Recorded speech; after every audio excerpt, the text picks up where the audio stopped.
Yo ayo, ayo, ayo pasti kita mampu.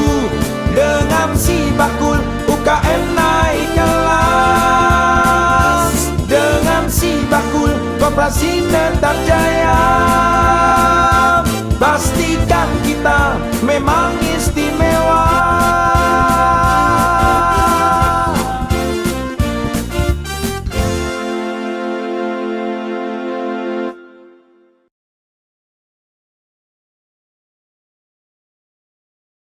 One 6.1 Geronimo the Real Sound of Jogja. Ketemu lagi di Sidilan Kanca Muda si Bakul Jajah Deso Milanggori. Dan kali ini kita punya kesempatan untuk jalan-jalan terus kemudian main ke kampus UMKM Shopee yang ada di daerah Tegalrejo nih ya. Dan kebetulan hari ini pun kita bakal ditemani narasumber yang luar biasa. Ada Pak Faiz yang ganteng. Wih, Mbak senyum sih atau Pak? Nah gitu dong ya. Kemudian ada Mbak Ratna, Mas Hanum dan juga Mas Ganteng.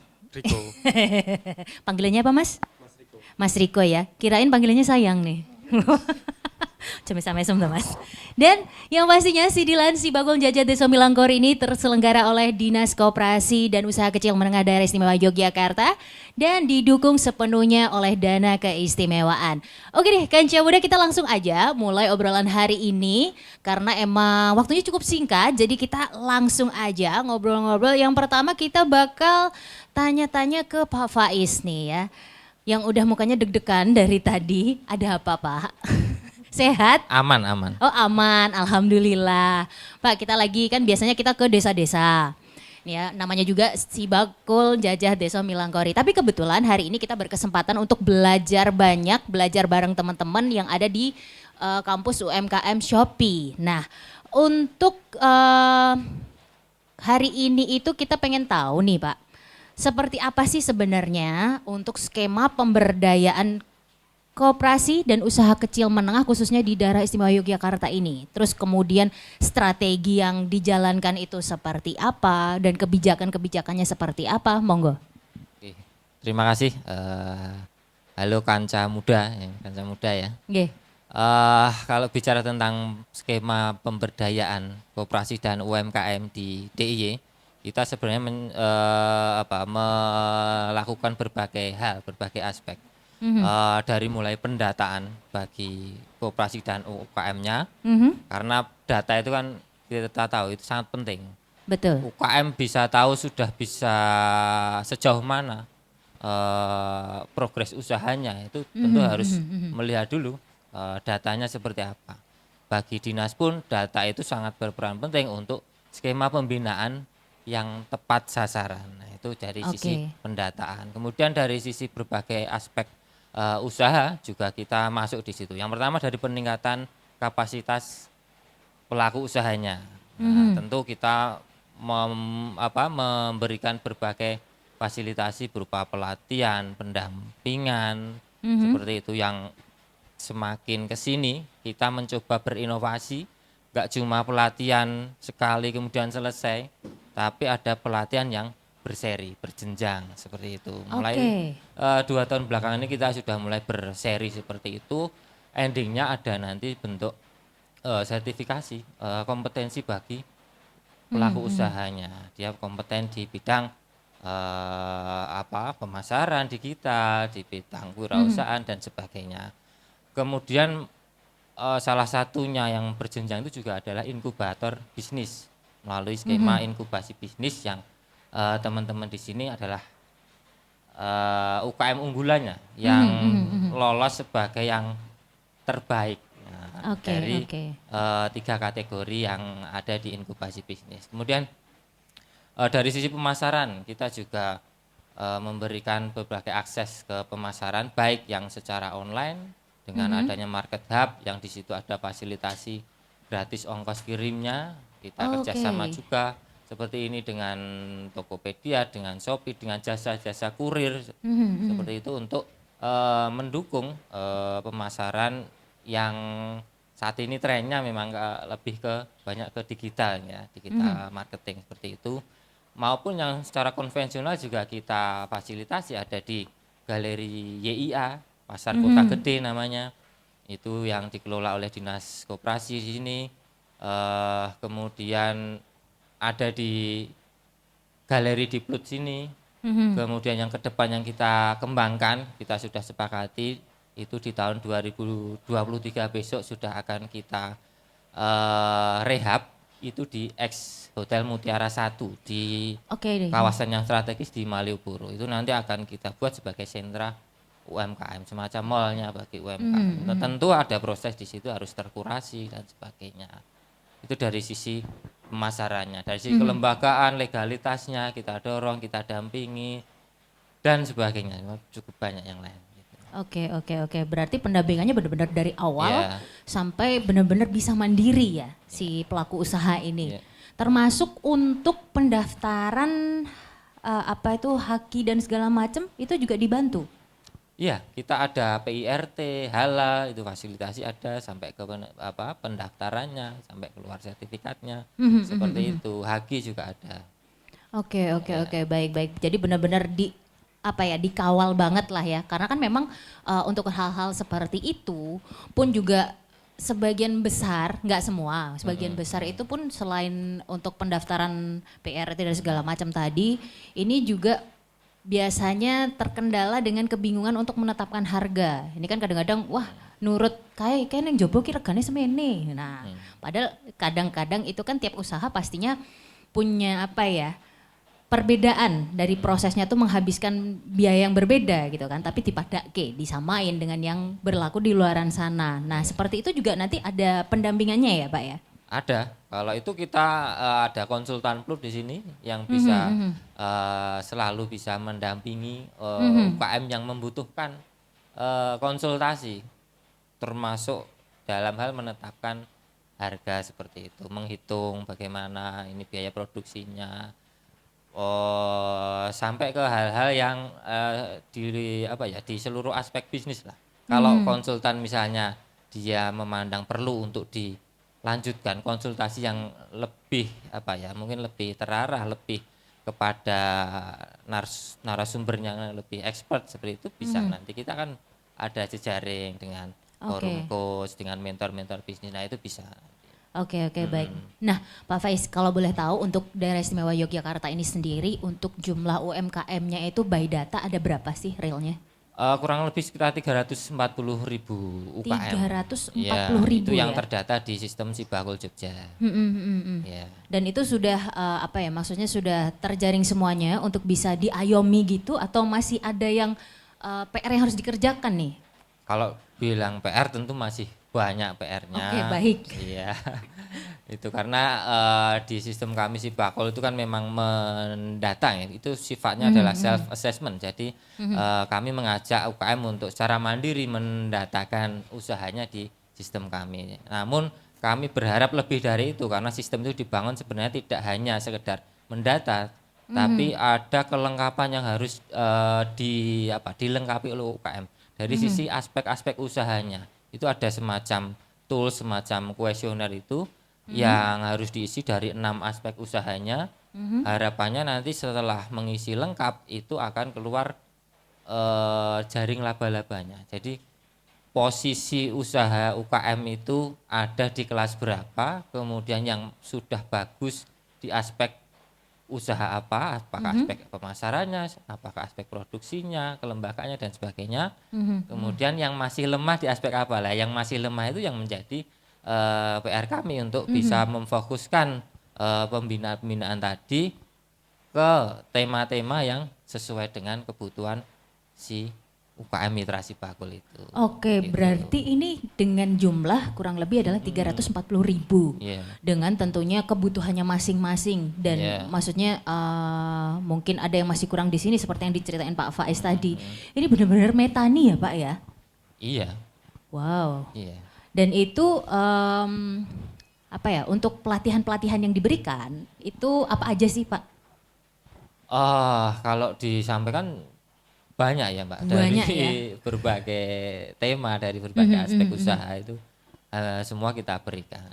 Kita ada juga kurikulum, kita susun kurikulumnya per kelas di Sibakul Jogja itu. Jadi ada kurikulumnya di aspek produksi, misalnya ada kurikulum untuk kelas 1 itu seperti apa, pelatihan-pelatihan apa saja. pendampingan seperti apa, seperti itu ada. Oke, baik. Dan terkait dengan kerjasama dengan Shopee ini, Pak, itu kebijakannya seperti apa nih antara Dinas Koperasi dengan Shopee ini sendiri gitu? Yes, jadi kampus UMKM Shopee ini kan wujud apa ya? Kita berkolaborasi dengan pihak-pihak yang kami pandang bisa ikut membantu untuk naik kelaskan UKM di DIY. Nah, salah satunya kampus UKM Shopee ini tujuannya ya untuk fokusnya itu lebih meningkatkan pemahaman kapasitas dari UKM yang tergabung masuk di kampus UKM Shopee ini di aspek pemasaran digitalnya sampai nanti bisa harapannya sampai ke ekspor. Jadi di Shopee ini ada, kalau nggak salah ada 9 modul, 9 kurikulum, 9 level gitu. Mereka punya skema kurikulum tersendiri, tapi itu dari pemula sampai dengan yang tertinggi di ekspor, di sisi ekspor gitu. Oke, berarti ini kayak semacam kursus gitu ya Pak ya, soalnya kan ada level-levelnya. Nah itu tuh kayak ada semacam assessmentnya di awal gitu nggak sih, ini nanti masuk ke level ini ke level ini kayak gitu?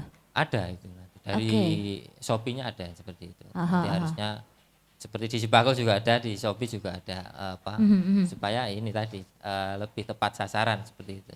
Oke. Nah, boleh dikasih gambaran dikit aja nggak sih Pak untuk awalannya tuh seperti apa, mulai dari pendaftaran terus akhirnya nanti kayak mereka tuh ada placementnya dan segala macam tuh. Kalau di Shopee ini pendaftaran melalui ini ya, timnya ini full dari Shopee sebenarnya.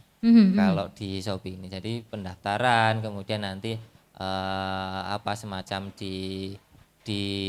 dinilai tadi, dia masuk ke level berapa, kemudian nanti bisa mulai mengikuti pelatihan-pelatihan yang rutin diselenggarakan oleh Shopee sesuai kebutuhan mereka seperti itu. Oke, baik. Dan untuk harapan dari Dinas Koperasi sendiri ya, dengan adanya pengembangan kampus UMKM Shopee ini apa sih Pak?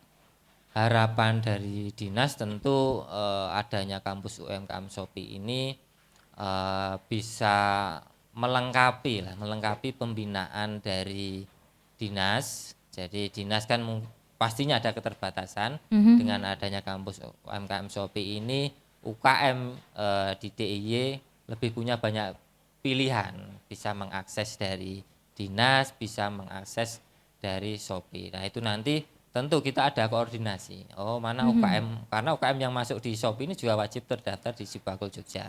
Jadi Shopee juga bisa mengakses, ini sudah punya riwayat ikut pelatihan apa saja di dinas. Nah itu tentu lebih membantu kami untuk bisa bisa lebih mempercepat pengembangan peningkatan dari kelas UMKM. Itu harapan kami lebih cepat. Oke. Baik. Itu dari Pak Faiz ya, dari Dinas Koperasi Daerah Istimewa Yogyakarta. Dan kita kayaknya harus kenalan dulu nih satu-satu. Dari Mbak Ratna, Mas Hanum, Mas Riko. Nah ini boleh disebutin dari mananya, kemudian lagi sibuk apa, lagi pusing sama siapa. Nah gitu, mungkin dari Mbak Ratna deh. Oke. Selamat sore kancah muda ya. Perkenalkan saya Ratna, saya founder dari Pancalbek gitu. Pancalbek ya. Oke. Pancalbek itu mungkin masih asing sih warga Jogja gitu. Pancalbek itu apa gitu. Jadi Pancalbek ini sepeda untuk anak-anak usia sekitar 1,5 sampai 5 tahun. Dan itu berfungsi untuk balance. Jadi untuk keseimbangan. Jadi tanpa pedal ya Mbak Prita. Iya. Jadi tanpa pedal. Biasa kalau di zaman sekarang nih lagi trennya balance bike atau push bike. Nah itu kita versi yang Pancalbek gitu, yang harga lebih terjangkau dan lokal punya gitu. Dan ini kita lagi ikut program Inbis program unggulannya dari Dinkop yang itu sangat terbantu banget karena dari Inbis nih Pancalbek udah lebih nggak cuma selangkah ya, berlangkah-langkah ke depan untuk lebih bisa scale up lagi gitu karena awal mula ikut Inbis itu kan di sekitar bulan Maret Maret itu pancal bag tuh masih minim basic banget gitu. Jadi masih nggak masih ibarat kalau kita anak jalan tuh masih belum terarah gitu.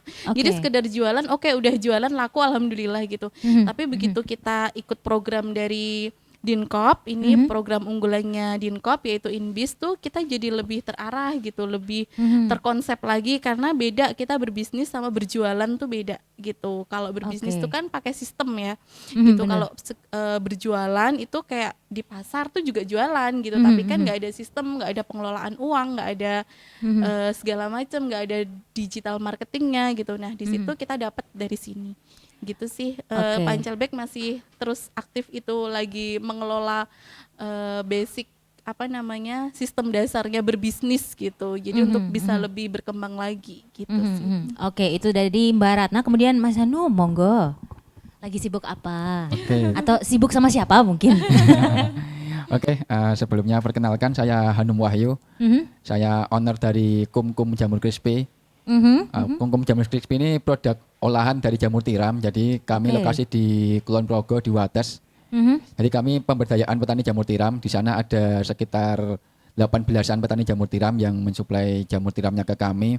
Jadi kita sebelum ke Kumkum Jamur Crispy saya dulu adalah petani jamur tiram. Petani jamur tiram dikarenakan banyak petani jamur tiram dan terbatasnya area pemasaran. Terus saya mencoba untuk menaikkan nilai jual dari jamur tiram tersebut. Akhirnya saya mencoba untuk mengolah menjadi jamur crispy. Nah, harapannya dari situ kita bisa membantu para petani jamur tiram yang untuk memasarkan produknya. Selama ini paling mereka cuma ke pasar, dikemas biasa, terus kita bantu supaya bisa mensuplai ke kami. Jadi kita membantu para petani jamur tiram untuk memasarkan dari hasil panen jamurnya.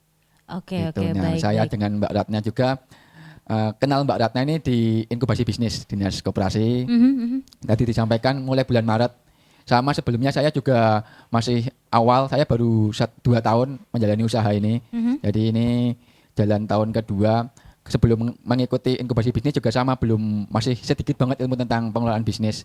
Selama ikut Inbis ini kami jadi banyak mengetahui tentang manajemen bisnis, mulai dari hulu sampai hilirnya. Mulai dari pembelian bahan baku, pengelolaannya, produksinya, marketingnya, dan juga keuangannya. Kalau bagi kami pribadi yang paling menonjol saat ini adalah di pengelolaan keuangan, bahan baku, sama di pemasaran yang ada perkembangan sejak sebelum dan sesudah mengikuti inkubasi bisnis. Siap ya. Naik level lah ya Mas, darinya awalnya petani terus akhirnya pengen menambah nilai jual, akhirnya jadilah pengusaha jamur crispy itu tadi ya. Benar sekali. Alhamdulillah. Nah, kemudian Mas Riko, Mbak senyum toh. Halo. Wedi lah aku naik. Iya. Monggo Mas Riko. Iya. Selamat sore, perkenalkan saya Riko. Saya owner dari Astarupa. Astarupa. Ya, Astarupa itu merupakan sebuah brand fashion di mana di situ produk utamanya adalah kaos batik dan kaos lukis. Jadi kami lahir di Taman Sari. Di sebuah kampung kecil di mana mayoritas mata pencarian warganya adalah sebagai pengrajin batik. Lalu kemudian kami mencoba untuk memberdayakan mereka dengan membuat kaos batik dan kaos lukis seperti itu. Jenengan juga tergabung Inbis ini ya? Ya. Oke. Baik. Ada Mbak Ratna, Mas Hanu, Mas Riko dengan usahanya masing-masing, mulai dari ada pancal bike, ada Kumkum Jamur Crispy, ada Astarupa yang bergerak di fashion ya. Nah, selama memulai usaha ini kan dari awal sendiri gitu kan, sampai akhirnya kenal Inbis. Apa yang jenengan bertiga ini rasakan cukup terjadi perubahan yang signifikan gitu? Mungkin dari Mas Riko?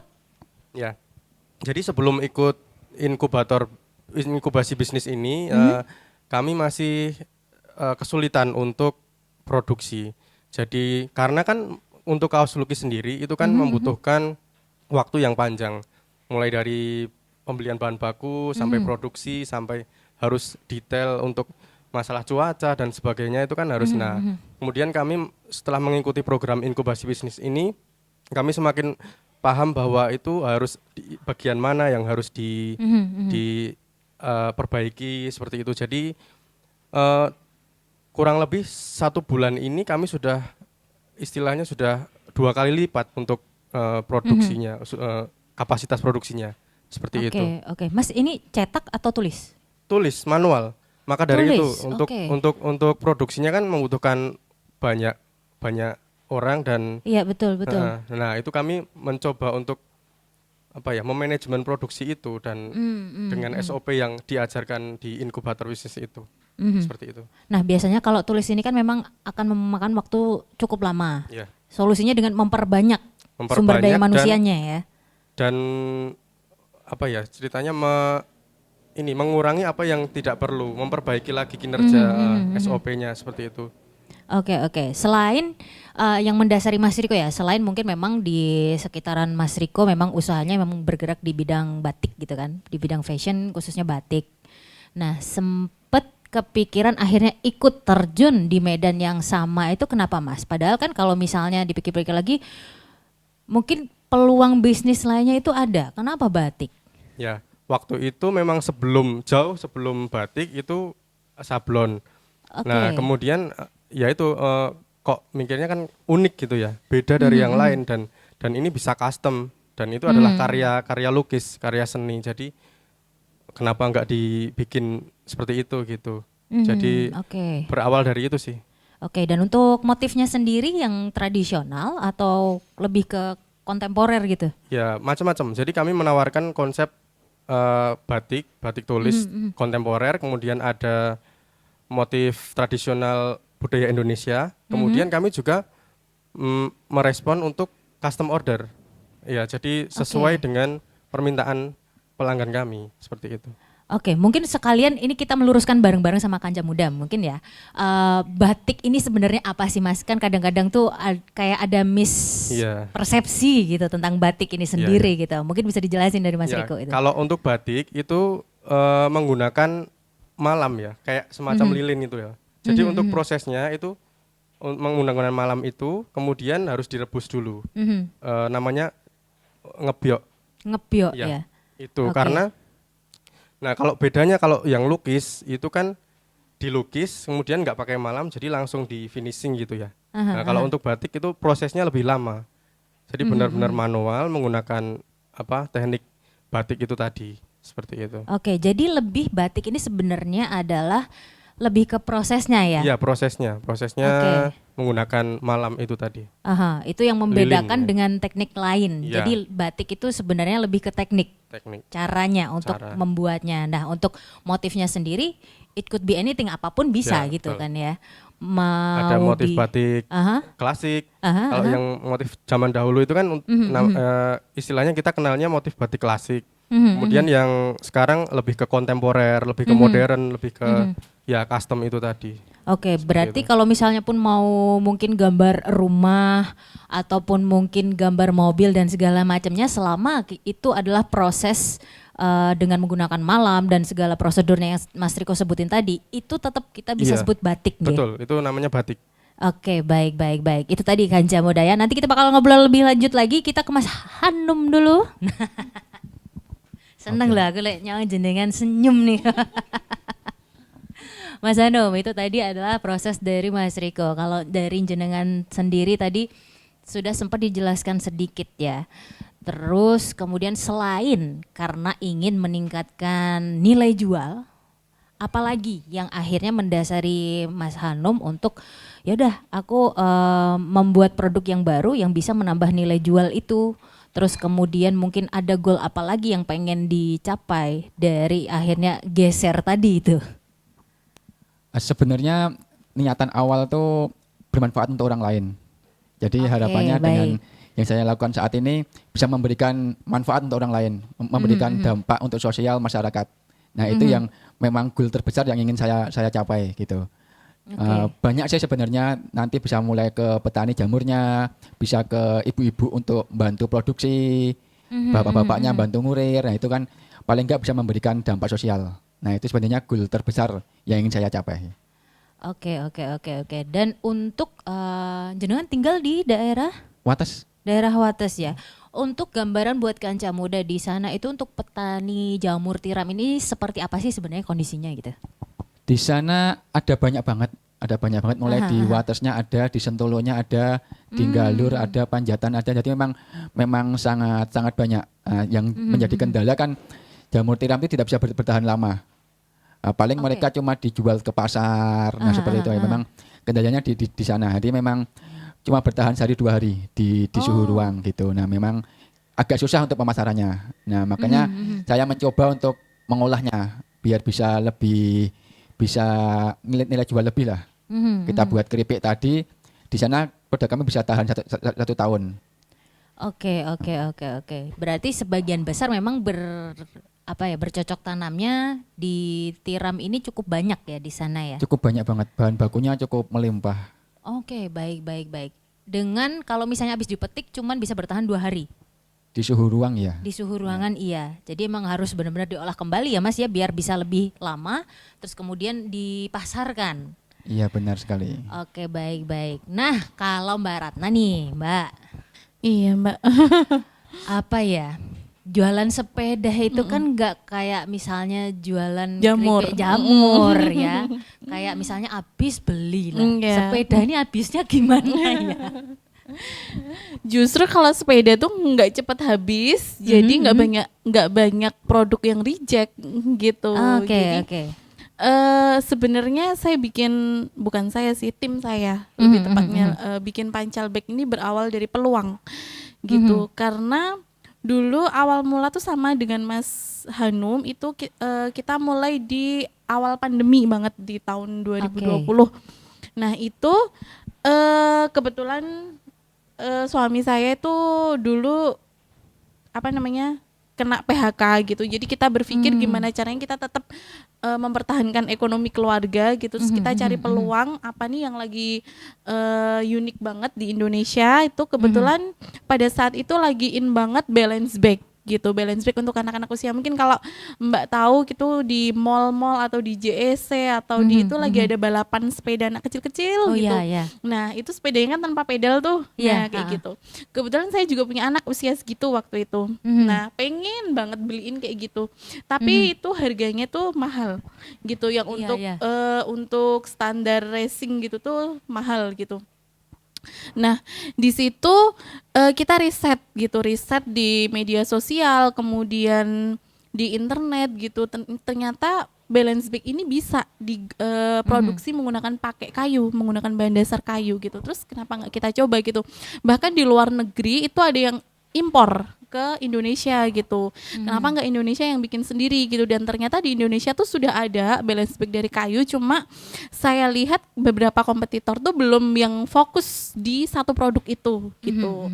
Jadi ini kita manfaatin. Jadi sampai sekarang di 2 tahun ini kita terus fokus di balance bag ini, pancal bag ini, dan itu terbukti dari ketertarikan dari berapa media, kemudian dari dinas, kemudian dari market pasar tuh juga tertariknya tuh, antusiasnya tuh tinggi gitu, karena itu solusi banget buat anak-anak yang usianya segitu belum bisa naik sepeda yang pakai pedal, dan ada balance bag yang harganya lebih terjangkau gitu, karena sepeda itu bisa latihan dulu pakai sepeda balance bag itu sebelum mereka pakai pedal gitu.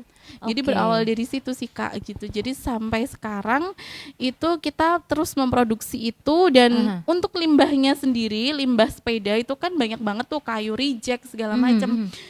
Itu kita manfaatin untuk berbagai kerajinan kayu gitu. Ada souvenir, ada ada rak kayu, kemudian ada nampan kayu yang itu kita konsinyasi dengan toko-toko ataupun dengan dengan pihak-pihak terkait gitu, yang itu lebih menguntungkan kedua double gitu. Jadi yang pertama tetap kita fokus di sepeda dulu gitu, dan kita ngejar di sepedanya ini sekarang lagi fokus di sertifikasi SNI-nya gitu.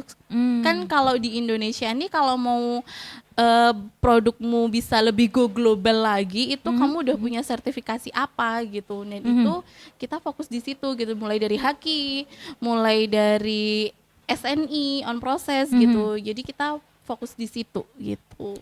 Oke, baik.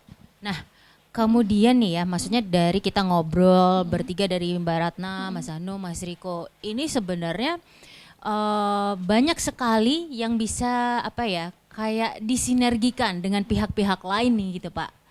Nah selama ini dari Dinas Koperasi sendiri ini udah gandengan sama pihak mana aja supaya maksudnya apa yang sedang dijalani teman-teman ini kan bisa mungkin kalau dari Mas Hanum, tadi kan ini juga ada potensi wisatanya juga nih. Orang datang ke tempat ininya, pengembang biakannya, kemudian ada wisatanya dan segala macam. Nah, kerjasama yang terjalin selama ini itu seperti apa nih Pak Faiz?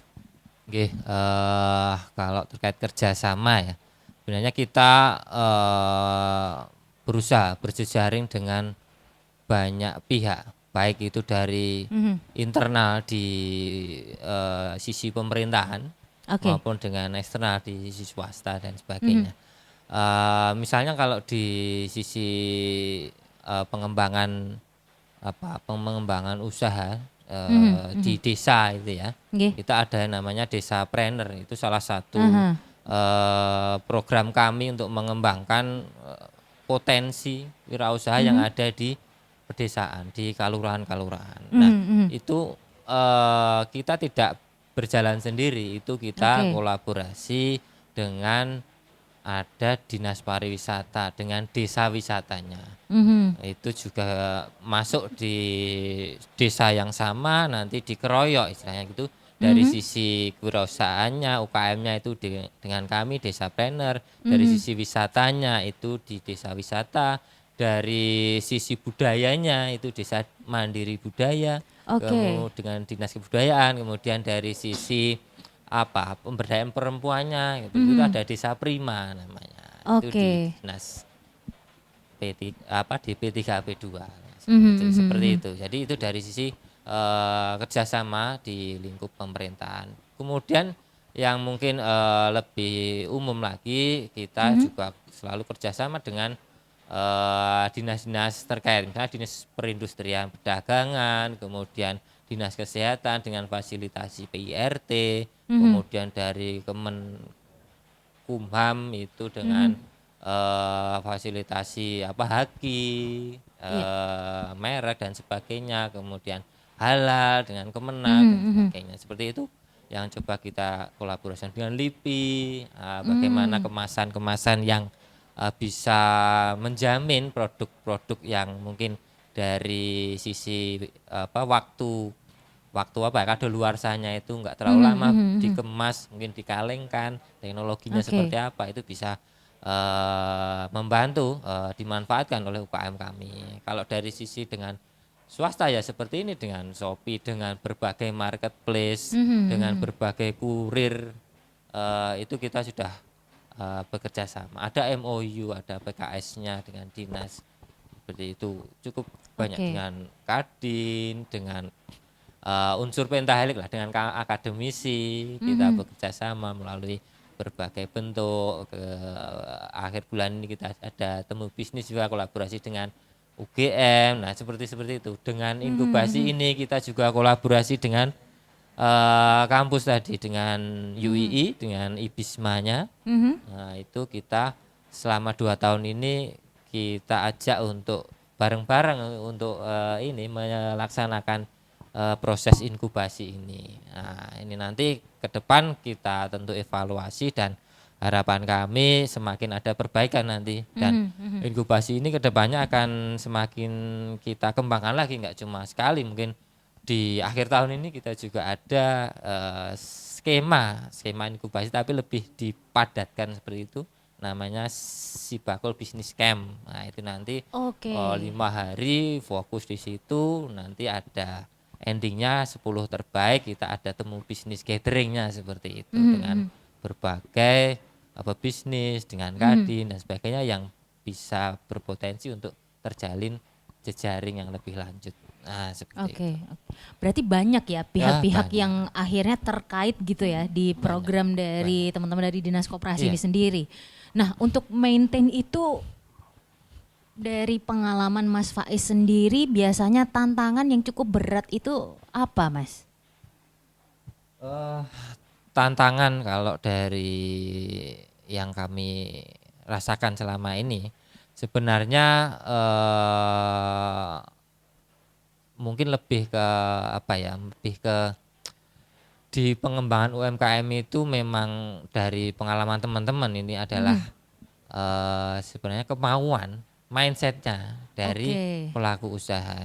Kami kemarin diskusi dengan ya istilah praktisi gitu, itu juga sebenarnya mereka itu siap pasca misalnya pelatihan seperti ini mau dilanjutkan pendampingannya secara free, itu mereka siap, mereka membuka kesempatan itu. Tapi kembali lagi menurut pengalaman mereka juga itu bagi yang mau, bagi yang minat, karena nanti tentu pendampingan itu nggak bisa terus kemudian santai-santai, tentu ada PR, ada tugas. Oh, kamu ditarget harus ini. Menurut saran dari mentornya, kamu harus melakukan ini, harus membuat ini. Nah itu yang kadang terus banyak yang mundur setelah itu, kok nggak datang lagi. Nah itu kembali lagi ke faktor mindsetnya, itu yang perlu memang sebagai apa ya, sebagai landasan lah itu yang harus ditingkatkan itu. Makanya di tiap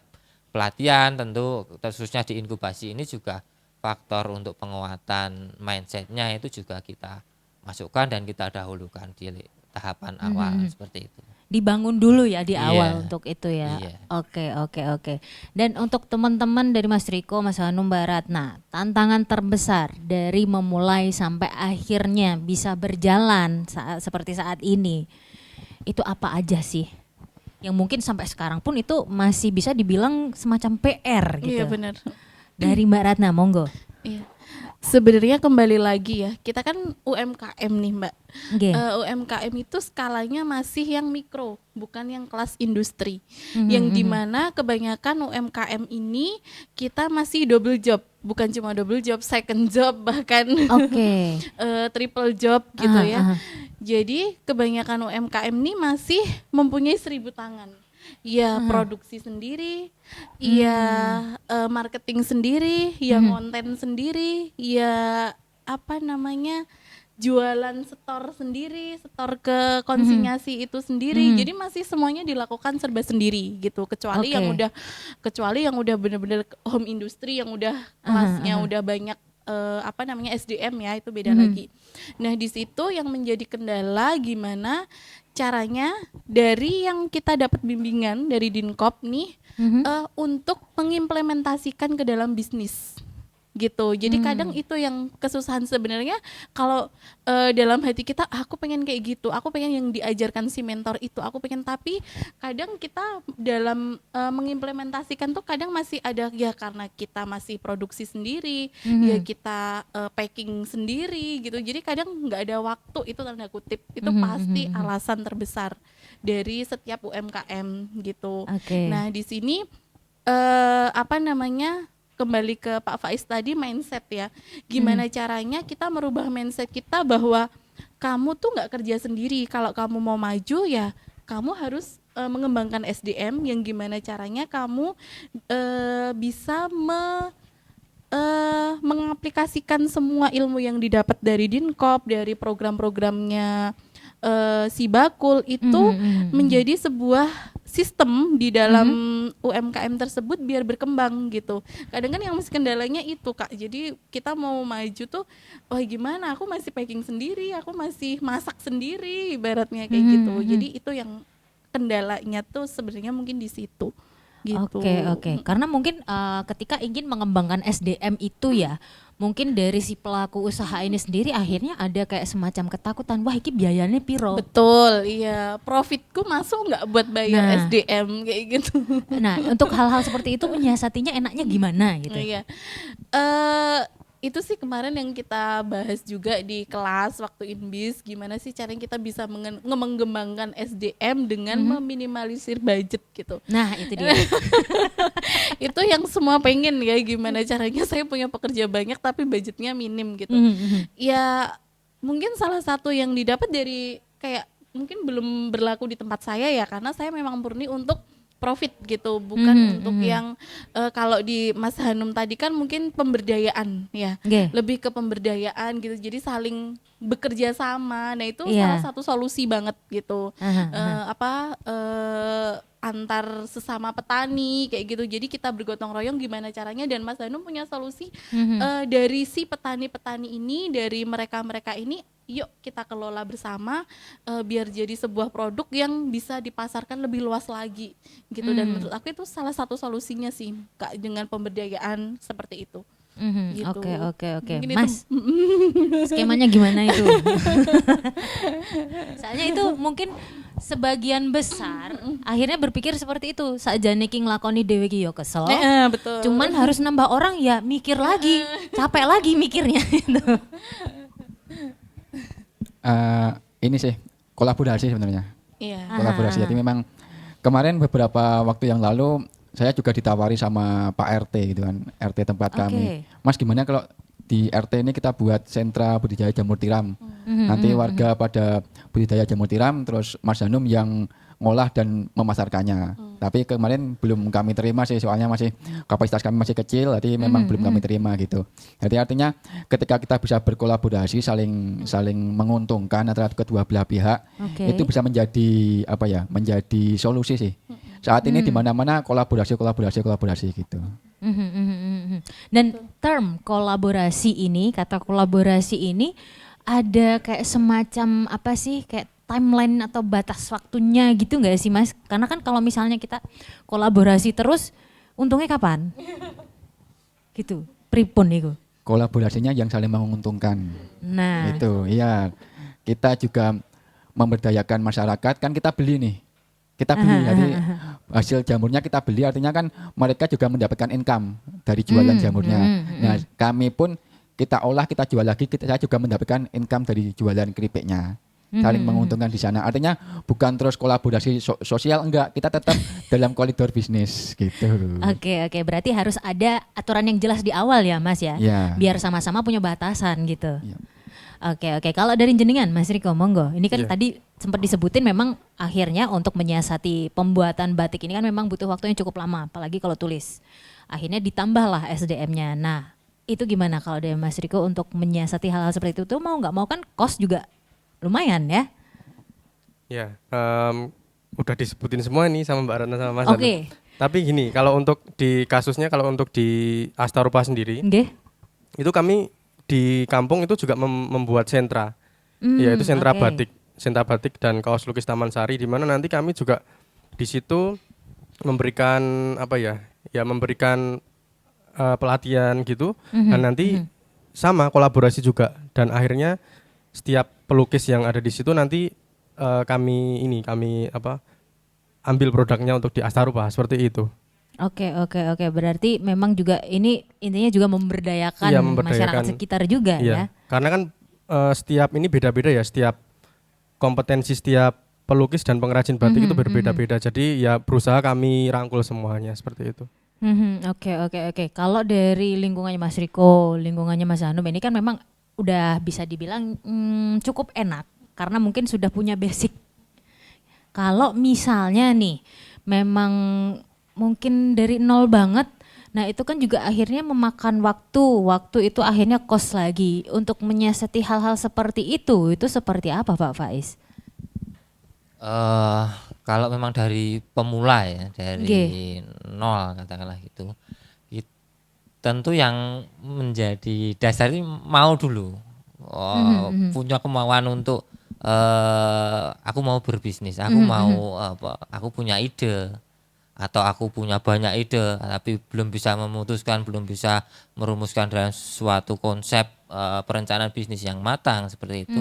Nah, tentu kami mendorong untuk bisa memanfaatkan fasilitas yang ada di dinas. Tentu di dinas itu kan ada konsultan bisnisnya, ada konsultan PLUD, di sini bahasanya adalah semacam dokternya UMKM. Nah, itu terbuka bagi yang sudah punya usaha, mau mengembangkan usahanya atau sekedar konsultasi, ada kendala-kendala seperti itu, ataupun yang masih mau mulai berusaha. Nah, seperti tadi bagaimana mungkin saran-saran dari teman-teman konsultan itu punya ide apa, nanti diarahkan berdasarkan pengalaman-pengalaman yang teman-teman UKM yang lain, mungkin pasnya mungkin dari milih produknya lebih spesifik yang ini, yang lebih unik, yang seperti itu, brandingnya seperti apa, itu nanti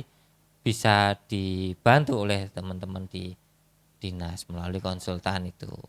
Oke, itu salah satu dari sekian tantangan yang ada dan sering jenengan dengar je Pak Faiz. Iya.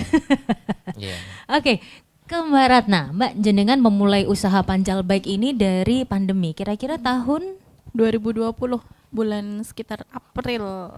2020 bulan April. Ini udah 2022, hampir 2 tahun ya, atau 2 tahun ya udah Iya, ya? 2 tahun. Sudah 2 tahun, selama kurun waktu 2 tahun. Pernah kepikiran gak sih untuk kesel? Sering. Sering jebule. Iya. Sering ya, dan itu salah satu kendala para UMKM juga. Jadi gimana caranya kamu nggak stuck di situ gitu, karena gimana pun orang di luar sana sukses dalam berbisnis itu ya mulai dari seperti kita gitu. Jadi kayak mulai dari nol dulu. Kalau ibaratnya mereka yang di luar sana yang udah sukses stuck pada waktu itu, mereka nggak akan sukses di hari ini gitu. Jadi kita mikir, ya nggak bisa, kalaupun stuck berhenti di sini, perjuangan kita yang udah berlalu itu sia-sia dong gitu. Dan udah kayak, apalagi ini kita udah jadi kayak UMKM unggulan dari Inbis nih, dari programnya Inbis itu kita kayak sebuah tanggung jawab gitu Kak. Kita sebuah tanggung jawab bahwa kita tuh udah menjadi ikut kompetisi ini tuh menjadi UMKM unggulan, nggak bisa kamu berhenti di sini. Kamu tuh udah kayak dipercaya dari dinas, dari Dinkop bahwa kamu harus berkembang gitu, kamu harus sukses gitu. Nggak bisa kamu harus berhenti di sini sekedar terima reward terus udah gitu, nggak bisa gitu. Jadi ini kayak amanah buat kita juga, tanggung jawab buat kita, gimana caranya kita bisa membawa nama baik Inbis gitu di tahun 2022 ini, membawa nama baik Inbis bahwa ini loh jebolannya Inbis tuh bisa sukses gitu. Gitu sih buat lebih mengapresiasi diri gitu, buat buat memotivasi diri sendiri ke depan gitu sih, biar nggak udahan gitu, enggak. Iya, jadi kondisinya tuh kalau diterusin juga kadang tuh ngerasanya capek, tapi kalau berhenti sayang dengan yang sudah dikerjakan, yang sudah dikeluarkan. Dan udah relasi banyak yang udah terjaring juga tuh kayak eman-eman gitu. Udah banyak loh relasi yang terjalin berkat bisnismu ini gitu. Masa kamu mau berhenti di situ gitu sih. Terus Mbak, gimana caranya untuk bersaing dengan brand-brand yang mungkin sudah established gitu? Bener. Karena kan memang apalagi produk lokal itu pun kadang-kadang masih agak dipandang sebelah mata gitu kan kadang-kadang. Nah, untuk kondisi seperti itu dari Mbak Ratna ini apa nih yang dilakukan? Kalau Pancal Bike sendiri itu kebetulan kita udah sering ya riset gitu untuk kompetitor sendiri itu belum begitu banyak di Indonesia, itu satu gitu. Kalaupun ada itu mereka belum fokus di satu produk itu, balance bike gitu. Nah, kalau di Pancal Bike, kalau saya itu fokus di situ dengan cara saya mengurus sertifikasinya, segala macam sertifikasi merek. Terus ini baru on proses sertifikasi Haki Desain gitu, sama ini baru on proses juga untuk SNI gitu. Nah, kalau kebetulan nih Kak, kan saya baru proses SNI nih. Nah, selama proses sertifikasi SNI ini ada satu MOU yang itu membuat perjanjian bahwa tidak boleh memasarkan produk selama sertifikasi berlangsung. Dan itu kan jadi beban juga. Gitu sebelum sertifikasi itu keluar gitu. Sebenarnya tuh kata beliau orang dinas tuh sebenarnya ini cuma ini aja sih formalitas, tapi kan gimana pun ini udah MOU bertanda tangan bermaterai lagi gitu. Jadi memang untuk saat ini untuk penjualan sepeda itu memang kita baru rem banget karena kita baru fokus di sertifikasi itu. Nah, kalau sudah SNI-nya keluar itu insya Allah kita bisa ini jor-joran dalam promo gitu, promo gitu, karena ini produk udah SNI loh kayak gitu, udah nggak ada alasan lagi buat emak-emak kan kita pasarnya emak-emak ya yang punya anak-anak usia 1,5 sampai 5 tahun ya, yang meragukan produk ini itu aman nggak buat anak gitu, karena kan sudah bersertifikasi SNI gitu. Gitu sih kita mengantisipasinya gitu. Nah, selama kita baru cut penjualan ya di sepeda itu sendiri, kita punya produk second nih, produk lain gitu, yang itu kita buat dari hasil limbah, salah satu dari hasil limbah dan atau dari kayu yang kualitasnya lebih rendah, yang itu untuk kerajinan apa namanya, piring atau enggak piring kayu, souvenir kayu, telenan kayu kayak gitu-gitu sih gitu, yang biasa kita setor di Malioboro, di Hamzah Batik kayak gitu-gitu. Ya, jadi tetap ada income selama sertifikasi menunggu ini ini tadi ya. Oke, baik. Kalau dari Mas Riko nih Mas, kalau kita ngomongin usaha batik, itu kan di Jogja wes uwakeh banget Mas. Nah, untuk membuat produk dari Mas Riko ini benar-benar memang berbeda dari tempat lain. Terus juga kalau misalnya ngomongin yang banyak ini tadi, mulai dari yang kecil sampai skala besar dengan ritme produksi yang mungkin lebih besar. Nah, itu apa yang Mas Riko lakukan dengan kondisi yang seperti itu? Ya, kalau untuk batik sendiri sih memang sudah banyak ya Mbak. Cuman kalau untuk lebih aplikasinya untuk ke kaos lukis dan kaos batik itu mungkin juga tidak terlalu banyak. Itu yang pertama. Terus kami mencoba membuat dengan kaos yang premium dengan bahan yang yang bagus gitu. Jadi middle up ya istilahnya. Jadi untuk yang premium sekalian gitu. Jadi itulah kenapa Astarupa itu sedikit lebih unggul daripada kaos lukis yang lainnya, seperti itu. Oke, baik. Kalau dari Mas Hanum, ini kan kemarin sudah berinovasi biar si produk jamur tiram ini bertahan lama dan juga punya nilai jual yang lebih tinggi, akhirnya dibikinlah jamur crispy. Udah mulai kepikiran pengen berinovasi apa lagi? Sebenarnya saat ini kita masih dalam proses perluasan distribusi. Kami melihat peluang market untuk keripik ini sangat besar banget di Indonesia. Nah, saat ini kami baru proses perluasan pemasaran. Harapannya memang kita kembangkan yang ada dulu. Selama ini feedback dari konsumen banyak positifnya gitu kan, banyak positifnya yang itu yang menjadi pemacu kami untuk mengembangkan itu. Target kami memang bisa masuk ke Sumatera Retail yang ada di Indonesia sih. Ini besok pagi kami ada MOU dengan Transmart, nanti malam ke Jakarta gitu. Memang harapan saat ini memang mau mengembangkan yang sudah ada dulu. Baik. Jadi yang udah ada ini digencarin dulu lah untuk distribusinya ya. Iya benar, supaya masyarakat ini mudah menemukan dan tahu dengan produk kami dahulu. Nanti kalau udah jalan juga paling kepikiran, wah bikin ini oke nih. Iya benar. Biasanya sekali. Gitu ya Mas ya. Baik. Nah, untuk Pak Faiz nih, terakhir mungkin ya, kalau misalnya teman-teman yang bergerak di bidang yang sama dengan Mbak Ratna, Mas Hanum, Mas Riko, punya usaha terus tiba-tiba di jalan ada apa gitu, bisa konsultasi nggak sih dengan teman-teman di Dinas Koperasi? Lewat apa aja nih bisa kontaknya nih? Sangat bisa pastinya. Malah kami dorong untuk banyak yang memanfaatkan layanan konsultasi ini. Karena kami lihat meskipun kami sudah selalu mempublikasikan bahwa di dinas itu ada layanan konsultasi bisnis, namun